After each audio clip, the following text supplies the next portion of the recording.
வணக்கம். பரபரப்பான சூழலில் தமிழ்நாடு சட்டப்பேரவை நாளை கூடி இருக்கக்கூடிய சூழலில் சற்று நேரத்திற்கு முன்பு தமிழ்நாடு சட்டப்பேரவையின் தலைவர் அப்பாவு அவர்கள் செய்தியாளர்களை சந்தித்தார்.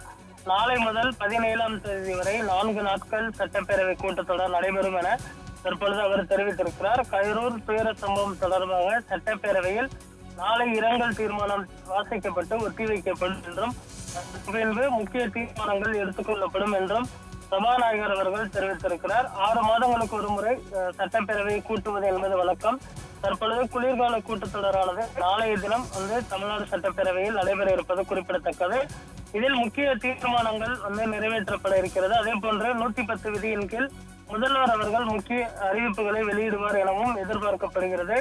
அடுத்த வருடம் சட்டப்பேரவை தேர்தல் நடைபெற இருக்கக்கூடிய சூழலில் அதற்கு முன்பாக நடைபெற முக்கியத்துவம் வாய்ந்ததாக பார்க்கப்படுகிறது. இதில் நாளைய தினம் அஇஅதிமுக இந்த கரூர் துயர சம்பவம் தொடர்பாக முக்கிய பிரச்சனையை எழுப்பும் என்றும் எதிர்பார்க்கப்படுகிறது. நாளைய தினம் சட்டப்பேரவை கூட்டத்தொடரை பொறுத்தவரை எதிர்கட்சிகளின் சார்பாக அமளியில் ஈடுபடுவதற்கும் அதே போன்று கரூர் துயர சம்பவத்தை எழுப்பி வெளிநடப்பு செய்வதற்கும் வாய்ப்பு இருப்பதாக சொல்லப்படுகிறது. அதை எதிர்கொள்ள தயாராக இருக்கக்கூடிய வகையில் அவை காவலர்கள் நாளைய தினம் தயார் நிலையில் இருப்பதற்கும் உத்தரவானது பிறப்பிக்கப்பட்டிருக்கிறது. அதற்கு அடுத்த நாள் முக்கிய தீர்மானங்கள் வாசிக்கப்பட்டு அது அவையில் ஒப்புதல் பெறப்பட்டு ஒருமனதாக நிறைவேற்றுவதற்கும் வாய்ப்பு இருக்கிறது. வெள்ளிக்கிழமை கூட்டத்தொடர் நிறைவு பெற்று தேதி குறிப்பிடாமல் ஒத்திவைக்கப்படும் என எதிர்பார்க்கப்படுகிறது.